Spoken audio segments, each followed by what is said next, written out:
From the National Press Club in Washington, D.C., this is Update One, the club's official podcast. It features newsworthy stories originating from the NPC facilities, as well as broader topics related to journalism, communications, press freedom, and transparency.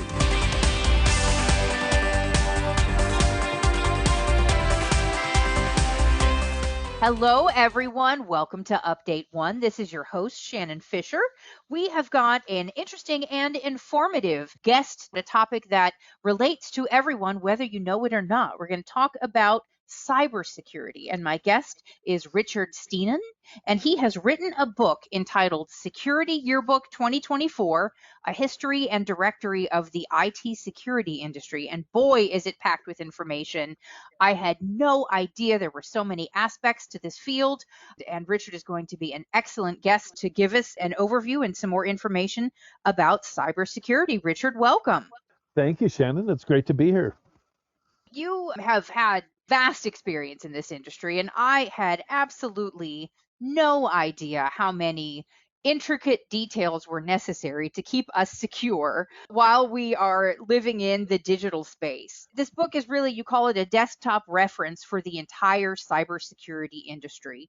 And one thing that I found incredibly interesting before even getting into the book is we were talking about the book and you said it doesn't come in a digital version for security reasons. Right. And that was absolutely fascinating to me. And so you talk about acquisitions, funding, banking, and lots of industry analysis. What made you decide to put together this very valuable resource? Well, I was at the major industry conference in San Francisco in 2019. It's called the RSA Security Conference, and tens of thousands of attendees. And I was signing my most recent book at the time, which was called Secure Cloud Transformation. And I had 400 people lined up around the conference show floor waiting to get a copy of my book. And everybody who came up was telling me how they're new to the industry and their employer sent them to this conference to learn about the industry. And I was just shaking my head thinking how difficult it would be to get a true grasp of what the industry is all about from walking a conference show floor. Later in the day, I was talking to somebody in a small booth, a couple of startup founders, and they were telling me all about their new cool product. And I asked, well, is that like, this old one that existed 20 years ago? And they looked at me blankly and said, who's that? And that's when it just hit me. I have to write a history of our industry to preserve, our knowledge of what went before.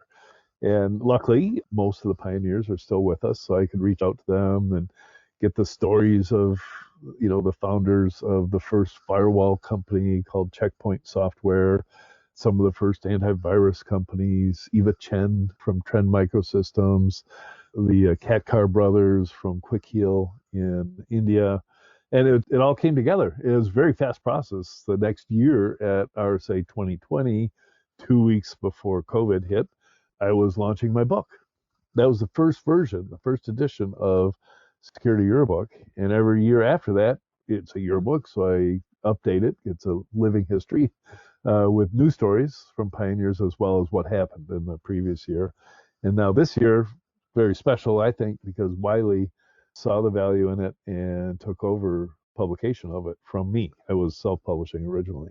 And it really does make sense to update this annually because it is such a dynamic industry. It is arisen alongside the digital age. And as we're getting more information and as technology continues to increase at a rapid pace, the needs are increasing at a rapid pace. And also the tech industry is somewhat volatile. And so you've got chapters devoted to failures, one for deaths, mergers, and acquisitions.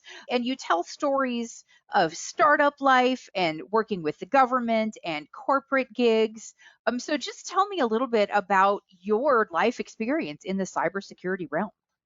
Yeah, I started my career as a automotive engineer. I'm here in Michigan and worked for 11 years, designing car seats primarily for crashworthiness. And then along came the internet, and I feel like everybody who was there at the time felt like they discovered it, right? It's like they got on to something, the internet, and all of a sudden realized just how big it was going to be. And I was one of those people and started an ISP to give people dial-up access. And that was a fast learning curve. And within a year, I had joined another firm that's focused on security. And that was a great opportunity because the early pioneers in the industry would visit our office here in Southfield, Michigan. So I've got to meet all the founders of Checkpoint and the founders of ISS, and it was just early days, exciting times. Yeah. But that led me to a role at PricewaterhouseCoopers, and then from there to Gartner. Gartner is the industry analyst firm. Today they're a multi-billion-dollar company. Back then they were less than $1 billion in revenue, and that's where my reputation was made as an industry analyst. And when I struck out on my own, I figured, as anybody who's doing consulting on their own does, I should have a book. So I wrote my first book in 2008, and it's been a ramp up ever since. This industry doesn't slow down. There's new news every day. There's new firsts every day, practically. I mean, this year alone, I'm already composing the chapter about 2025 for next year's book. And we have an Israeli startup called Wiz, presumably, according to the Wall Street Journal, is going to be acquired for $23 billion by Google. That'll be the biggest acquisition ever. And even this morning, as we're talking, one of the big cybersecurity vendor, CrowdStrike, has to deal with the fact that they issued an update that crashed millions of computers around the world. We all woke up to this news, a global IT outage. Right. So it's just exciting to track it all. It's got to be. And it seems like kind of once this is in your blood and you make it your wheelhouse, you have to keep growing and learning and pushing and keeping up with technology. And there are so many different aspects of cybersecurity. You've got network security, data security, identity and access management, compliance, endpoint security, operations, application, data. I mean, so many different aspects of things that IT people have to keep straight and keep safe. So deception is a main tool with cyber threats. What is the main thing that the industry is doing to combat bad actors? Yeah, so the category of deception is actually turning the tables on the bad actors, and you create a whole bunch of basically mirror resources on your network that look like they're computers and databases, etc. And you monitor them. So you look at them. They're like little labs, petri dishes, and you allow the attackers to find them. And then they find them and they go, "Ooh, this might be a good target," and they start using their tools on it. And then you learn about their tools. You learn about their tools, and you learn that you're under attack. You might learn about who the attacker is, because at some point, if it's just every day, everyone's exposed to ransomware attacks, or phishing attacks, or business email compromise. And those are just people looking, using it's almost like spam, right? They send out thousands of messages hoping some fool will wire money to them, something like that. Sure. But if it's a targeted attack, right? If it's Russian SRV or GRU operatives, you want to be alerted that you're under attack from those. Just like, there's a huge difference between, being randomly mugged because you walked down the wrong alley, and knowing that somebody's out to get you and they're going to follow you around until they can get you, right? And you want to know that as soon as possible. Sure. So thus the deception.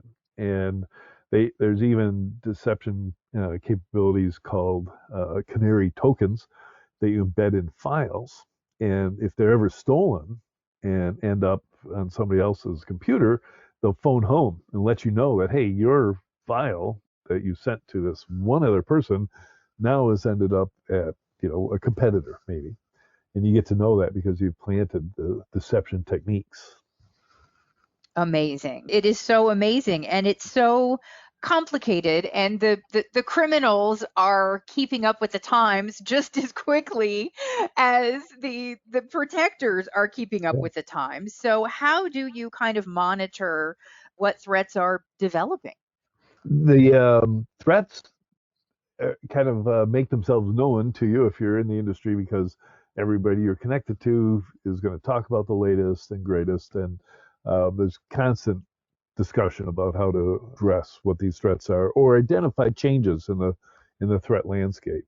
And we're getting better at being forward looking. Hmm. People now immediately go, if when there's a new technology like large language models and artificial intelligence, people immediately jump to what the bad repercussions could be and start talking about realistic deep fakes, better phishing emails because AI is going to help compose them, automated attacks because AI will be a programmable agent, and you'll be able to say, hey, I want the secret sauce from Coca-Cola. Go get it for me. And all of a sudden, computers doing the thinking and trying to get the secret sauce. We're looking at and thinking about, and people are actually already creating defenses against these future attacks that could happen. I'm very thankful for the professionals like you out there who are doing this. And so this is the podcast for the National Press Club.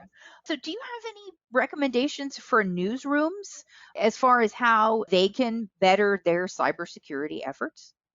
Yeah, in the initial phases, especially leading up to the 2016 election, there were a lot of attacks on newsrooms, and Hmm. a lot of effort went into newsrooms protecting their reporters and their data after that. And I think the newsrooms are in really good shape right now, right? Everybody's got a way for somebody to, for instance, anonymously provide tips that, is encrypted and all the rest. So they're in pretty good shape. Most journalists and even the folks I talk to at the press club, or there's a group within the National Press Club of other authors, and we get guest speakers about security and stuff. I think most are in good shape. The thing to think about, of course, if you're a technology reporter in any way, is to keep your finger on the pulse of where the industry is going. And there's, of course, plenty of resources to do that. It's going to be part of any technology story, right? It's, self-driving cars, airplanes, etc. All are going to have a cybersecurity component to them. Sure, sure. And so what about independent journalists who are out there who are trying to talk to sources and get stories together while protecting their material outside of the large newsrooms? What kind of advice do you have for them? Yeah, I would immediately switch to using a Macintosh computer. Then you immediately take yourself out of the realm of 99% of the attacks, right? Because Wow. most of them are targeted at Windows PCs. Try to minimize your use of Google products, because Google is in the information business and they want your information. So it's not going to Right. be safe. It won't be completely safe if you've used Gmail, for instance, because Google can see everything you do. Back up your systems as often as you possibly can. Take advantage of a cloud backup, but I would periodically, because cloud might not be there, so I would periodically back up to a physical hard drive that you kept in a desk drawer somewhere. And then for all of your online accounts, use the two-factor authentication that's offered. So, Facebook, Twitter, whatever. Make sure that you've got two-factor authentication there, because somebody will, get upset at something you wrote and steal your account and say embarrassing things, or sell Ray-Ban sunglasses, which seems to be the thing for cyber criminals. I got hacked. Somebody didn't like something that I said. I got hacked and they started putting online poker things up on my website. So it really is kind of amazing. Someone can just not like something you say and then suddenly try to take over your technology, and you're thinking, this doesn't make any sense. No, no, it's like, I guess, it doesn't balance the whatever they're upset for. They should have replied, you know, in the forums or something. Exactly. This is why we have such toxic social media sites up there. It's You a said it. forum for you to air your grievances, right? You don't have to air Right. them on my website, but Right. and so that is all good advice for not just journalists, but everyone to keep their data safe. And so you kind of, I'm sure, feel a sense of stewardship for this industry and for the technology as it increases. Tell me what you see moving forward. Wow, that is very perceptive of you, because as an industry analyst, that's one, I have to be an advocate for the industry, but I also have to call it out if there's shenanigans going on. Quite often people will say, "Oh, we're losing the battle," right? And the bad guys, all they have to do is to be right once, and the defender has to be right all the time. I really firmly believe that you can defend yourself, even against the most sophisticated attackers. At the very least, you can increase the expense. So, even sophisticated attackers like the NSA or China or Russia will use the easy stuff first, right? If you're blatantly vulnerable to a type of attack, they will use that before they waste their expensive tools on you.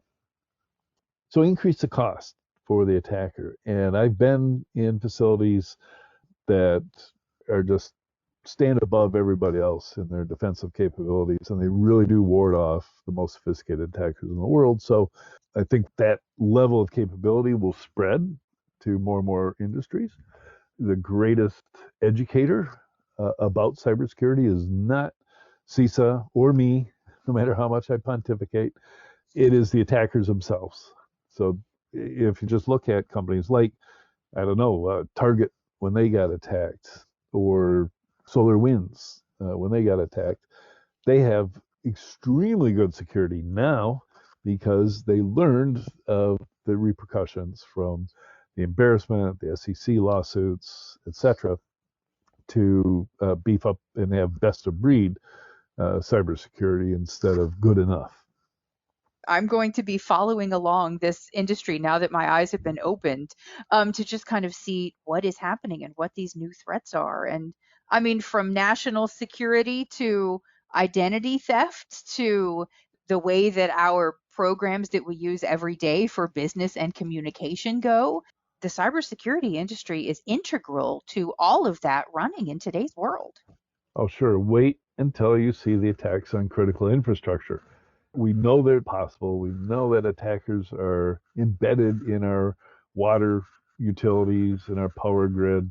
Nobody's pulled the trigger, but at some point that could happen, and we'll see disruption. We will see congressional hearings, why we weren't doing enough, etc. And we know it's going to happen. It's just a matter of when. So yes, back up to a cloud, but also have a hard drive backup, people, because you just never know. And our files are so integral to our ability to function these days that it's amazing. Whenever we lose power or internet, a lot of times we're paralyzed and can't function. So Richard Stiennon, thank you so much for all of this wonderful information. The name of your book is Security Yearbook 2024, A History and Directory of the IT Security Industry. Thank you so much for all of this information, and good luck with your book. Thank you, Shannon. For Update 1, this is Shannon Fisher. See you next time. You have been listening to Update 1, the official podcast of the National Press Club, the world's leading professional organization for journalists and a vigorous advocate of press freedom worldwide. If you have any questions or comments about Update 1, send an email to update1podcast@gmail.com.